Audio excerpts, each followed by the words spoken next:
Olá, o Sua Saúde, podcast do Conselho Regional de Medicina de Santa Catarina, ele nasceu para estimular a participação de médicos catarinenses na discussão de assuntos de interesse público. E o tema de hoje é super importante. Nossa convidada para esse bate-papo, ela é conselheira do Conselho Regional de Medicina de Santa Catarina, médica ginecologista obstetra, doutora Fabiana Rebelo Pereira Costa.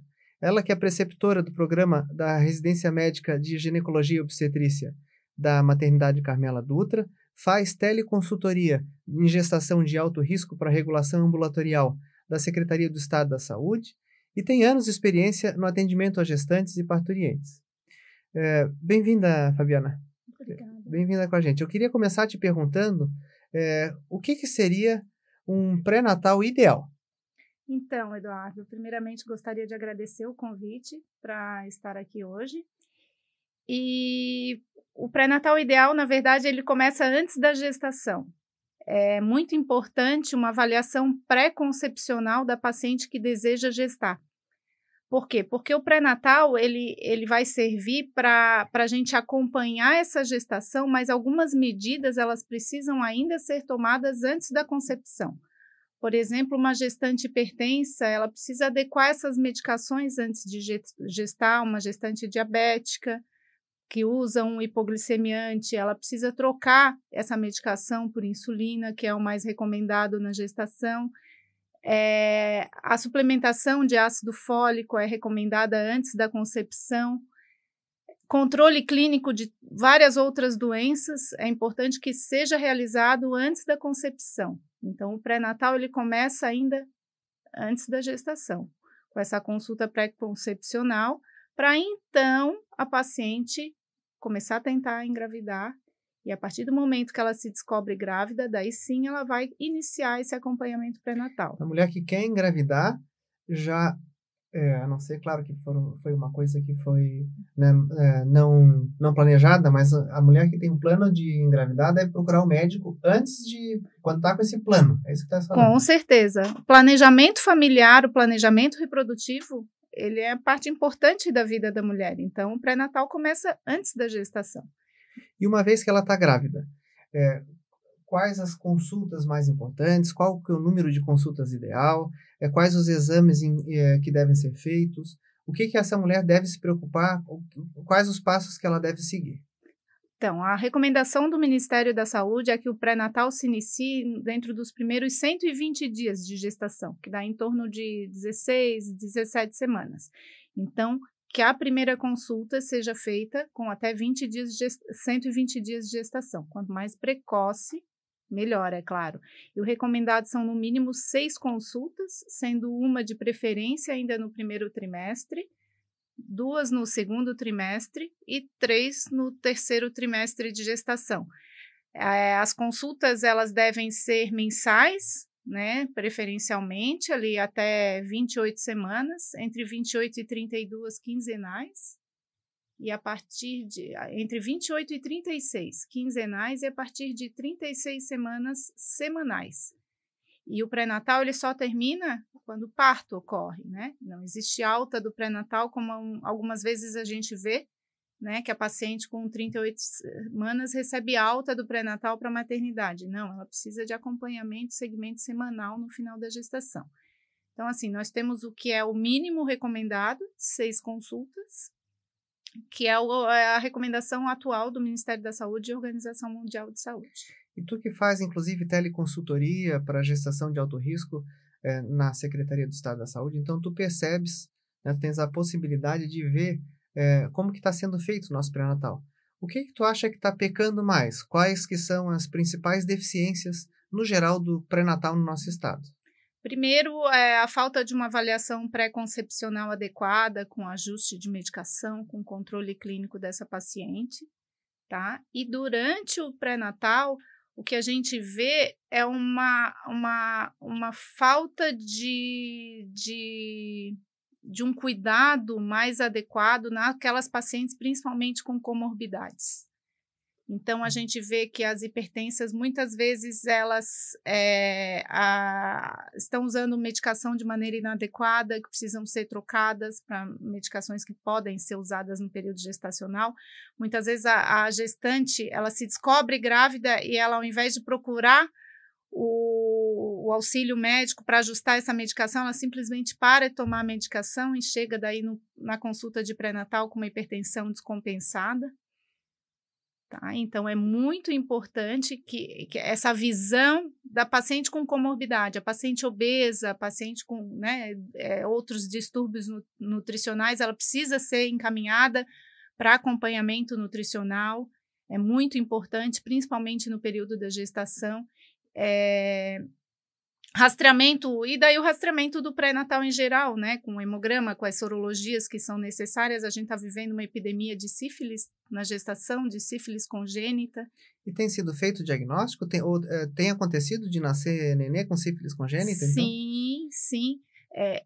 Eu acho que o auge foi em 2018, que tem nos dados ali do SUS, foram 26.500 casos de sífilis congênita no Brasil. Mas isso não é um exame simples de fazer no pré-natal? Super simples, o tratamento também é simples, e o que a gente vê talvez são várias coisas juntas. A paciente chega tardiamente ao pré-natal, ela faz o exame e não busca o resultado, o tratamento é prescrito e ela não faz de maneira adequada, o parceiro sexual não trata de maneira adequada, essa gestante acaba se reinfectando.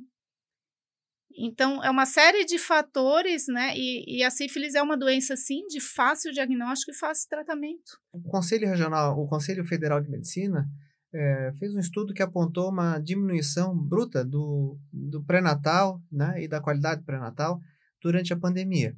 Como que era antes da pandemia, como foi durante a pandemia e como que nós estamos vivendo isso no pós-pandemia? O pré-natal já voltou a ser como era, ainda está um pouco atrapalhado em função de dificuldades da pandemia. Qual é a tua visão sobre isso? A minha visão é que assim, já melhorou bastante, mas ainda não chegamos ao ideal e nem ao que era antes da pandemia. Com a pandemia, vários serviços de saúde não urgentes, digamos assim, fecharam, né? E muitas pacientes ficaram realmente sem pré-natal. Agora, os serviços estão voltando, mas a gente ainda não vê a adesão que a gente via antes, que já não era ideal, né? Mas isso é uma visão minha, né? Que ainda está um pouquinho aquém do que era antes da pandemia. Seria recomendável, então, ou tu já percebes que já aconteceu, ou como que é isso dentro da sociedade brasileira, até de ginecologia e obstetrícia, a fazer campanhas para pré-natal, para que as mulheres se preocupem com o pré-natal e que sigam as recomendações do pré-natal.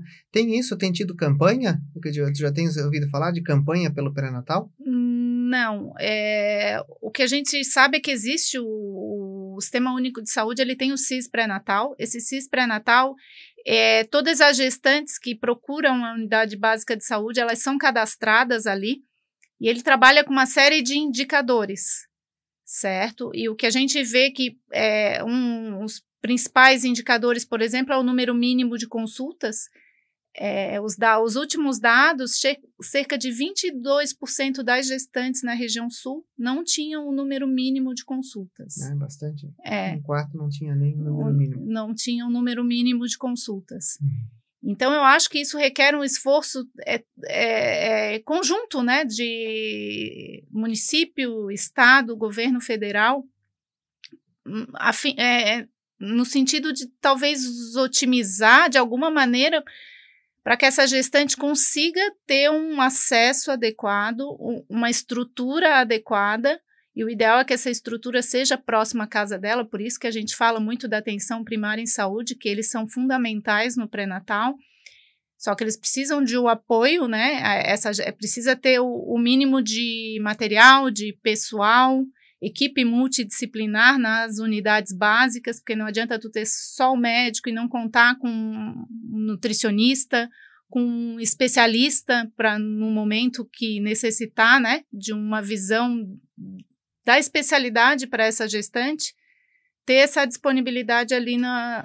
Esse é um ponto que eu acho que tu levantasse, que eu acho bem fundamental, na atenção primária à saúde, o médico da saúde, família e comunidade, ele pode precisar em algum momento de assistência especializada, da assistência de um especialista.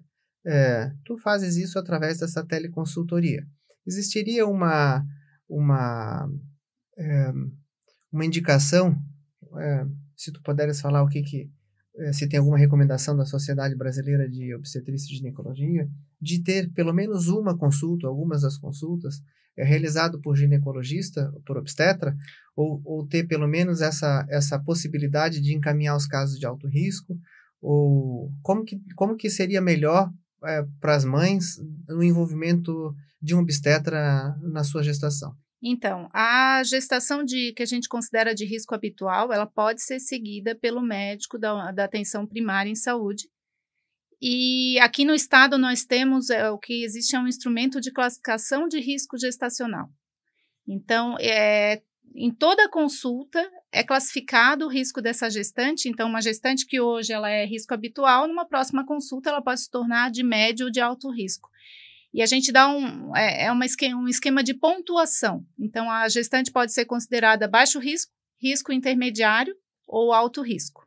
A recomendação é que o baixo risco ela permanece na atenção primária em saúde, com o médico da atenção primária, enfermeiro, com a equipe multidisciplinar ali da atenção primária. O risco intermediário ela vai intercalar consultas, atenção primária e especialista. Então, esse risco intermediário, ela precisa de um especialista, é recomendado ter um ginecologista e obstetra alternando as consultas junto com o médico da atenção primária. E o alto risco, essa paciente deve ser direcionada daí para serviço de pré-natal de alto risco, mas é importante que ela mantenha o vínculo com a atenção primária. Por quê? Porque a gente precisa do auxílio da atenção primária, mesmo lá no alto risco, porque essa gestante, muitas vezes, ela precisa de controle de pressão arterial, controle de glicemia, controle de peso. Isso ela pode fazer mais perto de casa, com a equipe de atenção primária. Então, a gente tem, por essa estratificação de risco, a gente define aquela que pode ficar na atenção primária, aquela que precisa da atenção primária especialista ou que precisa do alto risco. Legal. Fabiana, a gente viu esse ano, desde o início do ano, uma falta de leitos para UTI neonatal, né? Nossas crianças foi bem dramático, vários hospitais, as neonatologistas, os pediatras faziam plantão neonatal pedindo ajuda porque não davam conta da quantidade de crianças necessitando de UTI neonatal, né? Com sobrecarga do sistema. Isso pode ser atribuído a essa dificuldade de pré-natal vivenciada na pandemia. Realmente há uma falha do número de leitos pré-natal, as gestações estão ficando mais de alto risco mesmo e nós precisamos nos preocupar com isso. Quanto disso será que pode ser interpretado como uma deficiência no atendimento pré-natal? Então, um dos principais indicadores de qualidade da assistência pré-natal é a prematuridade. Então, a gente acredita que a partir do momento que vê um aumento do índice de prematuridade, é porque a qualidade do pré-natal muitas vezes deixa a desejar. E a gente tem que entender que da onde que vem o prematuro, o que aumenta o risco de prematuridade. Anemia aumenta o risco de prematuridade, infecções, e a gente tem que considerar que a infecção periodontal também, então é importante a figura do dentista durante o pré-natal. A infecção periodontal, ela está associada a mais trabalho de parto prematuro e parto prematuro.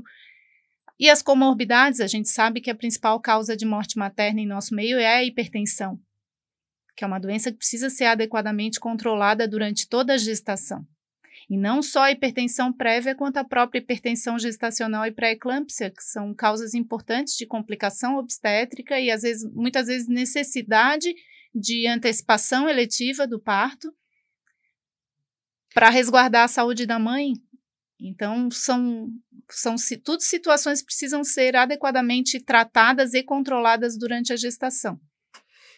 Fabiana, e se fosse criado um sistema que incluísse as parturientes por cidade, data prevista do parto, isso não ajudaria na previsibilidade, na organização das maternidades? Que hoje, do jeito que está distribuído, que eu entenda, me corrija se eu estiver errado, se a parturiente entra em trabalho de parto, ela decide qual maternidade vai procurar, né? Ou é mais próxima para ela, talvez, mas não tem uma previsão. A maternidade hoje, ela não fica sabendo que determinada data, determinada pessoa deve estar entrando em trabalho de parto, então meio que faz um pré-cadastro. Isso não seria viável? Isso não seria uma boa recomendação? Existe algum local que já seja assim, já seja aplicado essa realidade? O recomendado é que exista essa referência, que toda a atenção primária ela esteja vinculada a uma maternidade para onde essa paciente vai quando estiver na hora de nascer.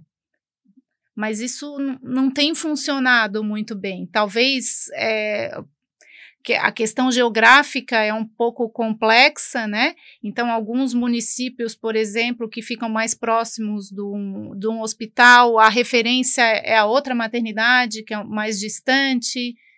Então, e para isso funcionar, a gente precisa ter pré-natal adequado. Por quê?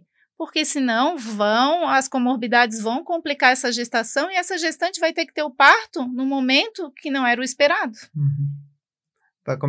Aí nasce prematuro. Daí nasce prematuro, então, para isso funcionar adequadamente, a gente precisa ter um pré-natal adequado. Quais as principais doenças que são evitadas, então, com um bom pré-natal? Hoje a gente tem a sífilis, né? A sífilis congênita. Infecções que podem aumentar o risco de trabalho de parto prematuro, infecção urinária, infecção periodontal, hipertensão, diabetes e obesidade. Essas 3 patologias são patologias que a gente tem visto com uma frequência muito alta e que são muitas vezes causa de complicações, levam a complicações obstétricas.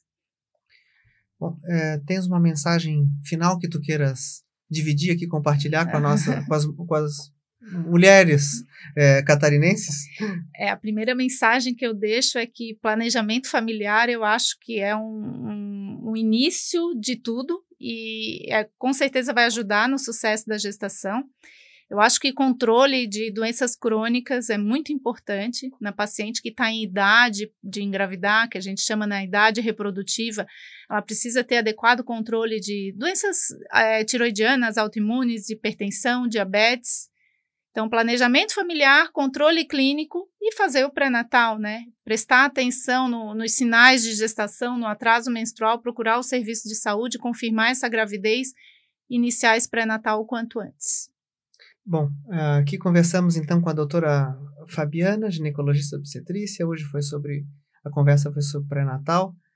Fica claro, assim, você que, então, mulher que pensa em engravidar ou que está gestante, não deixa de cuidar dessa tua gestação. Esse é um planejamento fundamental. Pensa, a tua gestação vai ser o teu neném, né? Não tira a importância desse pré-natal ser bem feito, né? Não falte nenhuma consulta de pré-natal. Faça todos os seus exames, busque os seus exames que foram feitos, né? E você pode ser que seja enquadrada em alguma categoria de maior risco, e aí você tem que estar ainda mais atenta, né? E seguir todas as recomendações do médico que está lhe atendendo. Eu agradeço muitíssimo, Fabiana, pela tua vinda aqui nesse bate-papo conosco.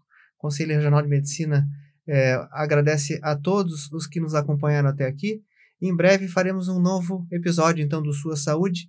Fique atentos, nos siga nas redes sociais do Conselho para ouvir e assistir os nossos episódios anteriores e os próximos. Até logo.